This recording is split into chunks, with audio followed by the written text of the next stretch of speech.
Hello दोस्तों, इस question में ये दिया हुआ है कि ये एक इनफाइनाइट वायर है। ये आपका इनफाइनाइट वायर है और ये जो इनफाइनाइट वायर है ये ऊपर से नीचे कहाँ है, इन्फिनिटी को जा रहा है। और इसमें करंट कितना फ्लो कर रहा है, इसमें करंट फ्लो कर रहा है आपका 2 एम्पियर। इसमें 2 एम्पियर करंट फ्लो कर रहा है और यहाँ जो करंट फ्लो कर रहा है इस लूप में 1 एम्पियर फ्लो कर रहा है। तो अब जैसे कि ये इनफाइनाइट वायर है यहाँ पर, और इनफाइनाइट वायर में जो 2 एम्पियर करंट फ्लो कर रहा है, तो इसके सराउंडिंग में क्या होगा, मैग्नेटिक फील्ड होगा। तो मैग्नेटिक फील्ड को अगर हम यहाँ पे पता करेंगे कि ये मैग्नेटिक फील्ड होगा कितना, तो इसको हम लोग पाम रूल से देख सकते हैं कि ये आपका थंब है और ये आपका फिंगर्स होगा कुछ इस तरीके से। तो ये आपका क्या होगा, इस साइड क्या होगा, इनवर्ड, इस साइड क्या होगा आपका इनवर्ड। जैसे थंब है यहाँ पे इस करंट के अलोंग, ये इनवर्ड होगा और इधर क्या होगा, ये आउटवर्ड और ये इनवर्ड हो जाएगा। ठीक है, तो यहाँ पे क्या होगा, इस साइड होगा आपका, सभी जगह पे क्या होगा, क्रॉस क्रॉस। यहाँ पे क्रॉस क्रॉस क्रॉस क्रॉस, सभी जगह पे क्या होगा, क्रॉस क्रॉस, यानी इन साइड होगा मैग्नेटिक, और इधर क्या होगा, डॉट डॉट डॉट डॉट।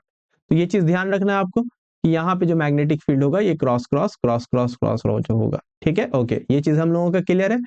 अब एक चीज ये यहाँ पे ध्यान देने वाली बात ये है कि यहाँ पे जो डॉट डॉट होगा, तो ये जो मैग्नेटिक फील्ड होगा यहाँ पर, यहाँ पे एक कांस्टेंट मैग्नेटिक फील्ड होगा। ओके, तो ये जो कांस्टेंट मैग्नेटिक फील्ड होगा, और यहाँ पे भी चूंकि एक डिस्टेंस, एक पार्टिकुलर डिस्टेंस पे, एक वायर से एक पार्टिकुलर डिस्टेंस पे, इनफाइनाइट डिस्टेंस पे, तो इस पूरे पे एक कांस्टेंट मैग्नेटिक फील्ड होगा। लेकिन अब जैसे हम दूर जाएंगे तो मैग्नेटिक फील्ड का जो वैल्यू है बी का क्या होगा, जैसे ही हम लोग दूर जाएंगे तो मैग्नेटिक फील्ड क्या होगा, डिक्रीज करेगा। तो यहाँ पे मैग्नेटिक फील्ड क्या होगा, यहाँ पे भी मैग्नेटिक फील्ड अंदर ही होगा, लेकिन ये जो वैल्यू होगा, ये वैल्यू होगा B1, यहाँ पे वैल्यू B2 होगा। तो B1 का वैल्यू क्या होगा आपका, ग्रेटर देन होगा B2 से।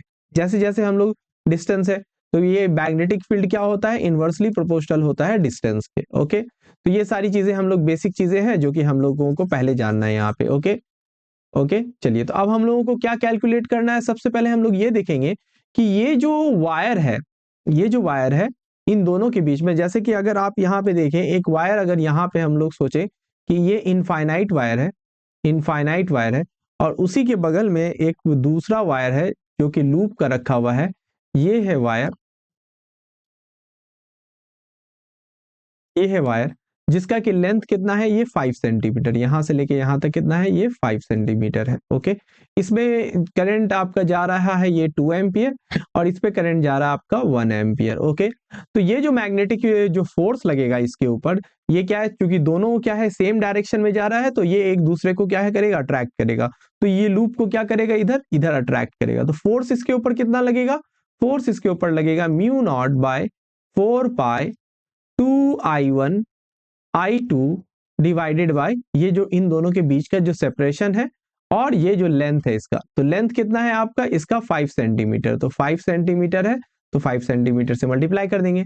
तो यहाँ पे ये हम वैल्यू कैलकुलेट कर लेंगे F1 के वजह से, और ये चलिए इसको L लेंथ ले लेते हैं, L लेंथ है। ओके, फिर जो F2 निकालेंगे, ये जो F2 निकालेंगे, यही जो आपका है F2, F2 यहाँ पर इस पे भी मैग्नेटिक फील्ड आएगा, इस पर भी आपका मैग्नेटिक फील्ड आएगा यहाँ पे। तो ये जो आएगा, ये आएगा D1, ये आएगा आपका मैग्नेटिक, यहाँ से अगर हम लोग डिस्टेंस लें, यहाँ से अगर डिस्टेंस ले, ये आपका आएगा यहाँ से यहाँ तक D1 डिस्टेंस, और D1 डिस्टेंस है कितना, 1 सेंटीमीटर।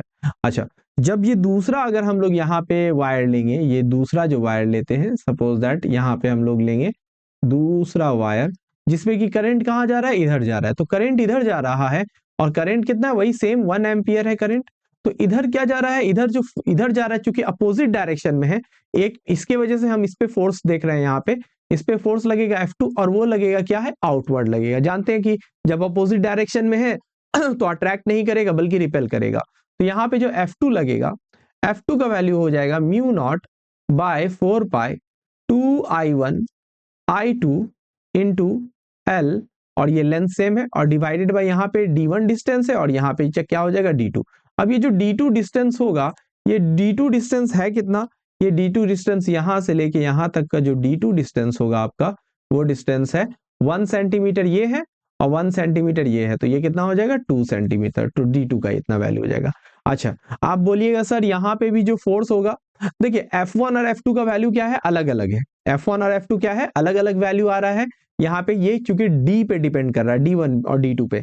लेकिन यहां से जो अगर मैग्नेटिक फील्ड निकालेंगे तो ये मैग्नेटिक फील्ड जो है यहाँ पे इस जगह पे जो मैग्नेटिक फील्ड है, ये मैग्नेटिक फील्ड घटते जा रहा है।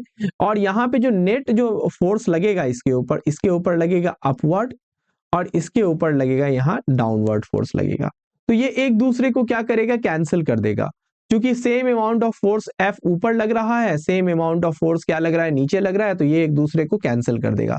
नेट फोर्स जो हम लोग देखेंगे, नेट फोर्स जो बचेगा, नेट फोर्स क्या होगा, नेट फोर्स होगा आपका इन्हीं दोनों का सब्सट्रैक्शन, यानी कि F नेट जो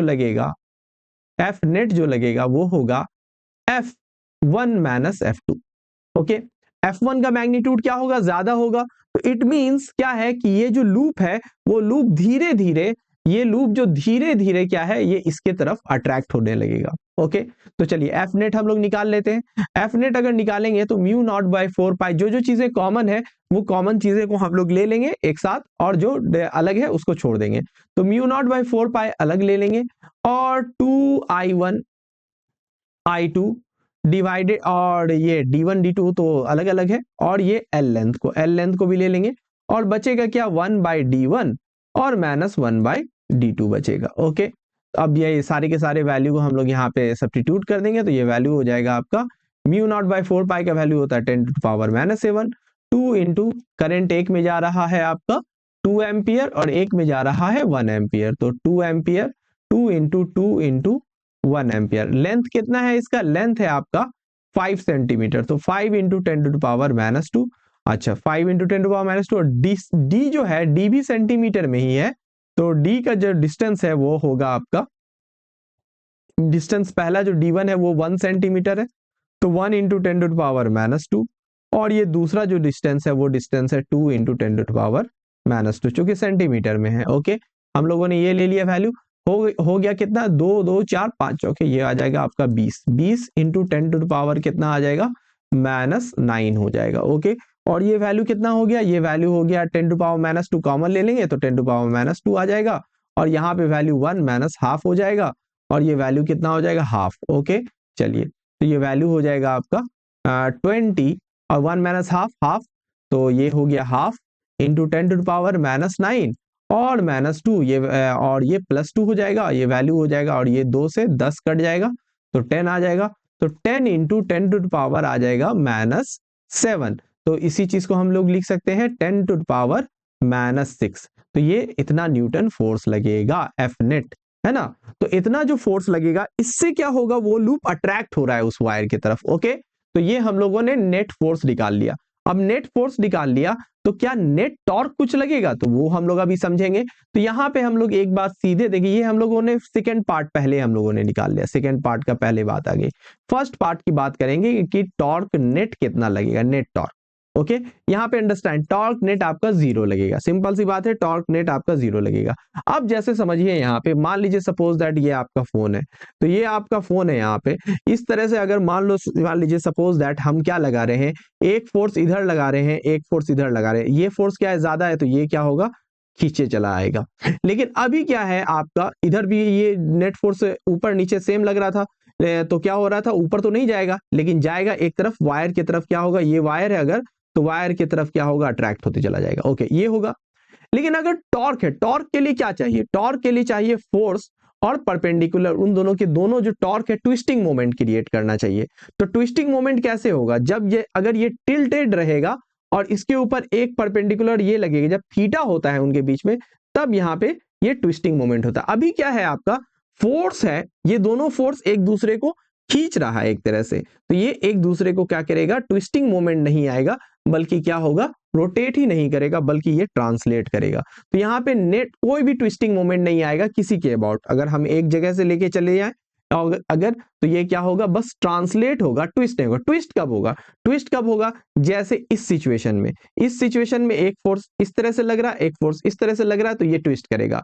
ओके, तो डायग्राम से अगर समझना चाहते हैं तो यहाँ पे हम समझा देते हैं कि मान लीजिए सपोज दैट यही एक आपका, ये एक मान लीजिए क्या है, कोई भी एक लूप है, ये लूप इस सिचुएशन में है, तो एक फोर्स इधर लग रहा है, एक फोर्स नीचे लग रहा है, तो ये नेट फोर्स 0 हो जाएगा। लेकिन अगर इसी को हम थोड़ा सा टिल्ट कर दें, थोड़ा सा टिल्ट कर दें, इस सिचुएशन में ले आए, और इसको भी, ये भी क्या हो जाएगा, टिल्ट हो जाएगा, ठीक है, और ये भी क्या हो जाएगा, यहाँ पे टिल्ट होके आपका आ जाएगा, ठीक है। तो टिल्ट हो गया यहाँ पे। अब इसके ऊपर इस तरह से जो फोर्स लगेगा तो ये क्या करेगा, इसको ट्विस्ट कर देगा। किसके अबाउट ट्विस्ट करेगा, इस एक्सिस के अबाउट, इस एक्सिस के अबाउट यहाँ पे ट्विस्ट हो जाएगा। ओके, तो तब जाके यहाँ पे फोर्स लगेगा। और एक चीज और आप लोग जानते हैं कि यहाँ पे जो हम लोग लूप में जो टॉर्क निकालते हैं, वो टॉर्क का वैल्यू होता है torque equal to N A I B, ठीक है। तो और इसी चीज को हम लोग लिखते हैं N A I B sine theta, और या इसी चीज को लिख सकते हैं इस तरह से, टॉर्क इक्वल टू क्या होता है, किसी भी लूप में लगेगा torque equal to N A I cross B. यानी कि ये जो ए आई है आपका, ये एरिया वेक्टर जो है, एरिया वेक्टर मान लीजिए सपोज दैट एरिया वेक्टर यहाँ पे है, ये एरिया वेक्टर इस लूप का क्या है, इससे आउटवर्ड है। जैसे आपके स्क्रीन है, स्क्रीन से ये क्या होगा, ये बाहर निकलता आ रहा है, और मैग्नेटिक फील्ड भी क्या है, अंदर जा रहा है, यानी दोनों के बीच में एंगल कितना बन रहा है, 180 डिग्री। और जब 180 डिग्री बनेगा तो साइन 180 डिग्री का वैल्यू क्या होता है, 0 डिग्री। ओके, होपफुली ये क्वेश्चन आपको समझ में आया होगा। ओके, काफी ज्यादा एक्सप्लेनेशन हो गया है यहाँ पे, काफी लंबा भी वीडियो हो गया, लेकिन अगर किसी भी तरह का डाउट है आपको इस प्रॉब्लम में, तो आप कमेंट सेक्शन में कह सकते हैं, उस चीज को हम देख लेंगे। Okay, thank you.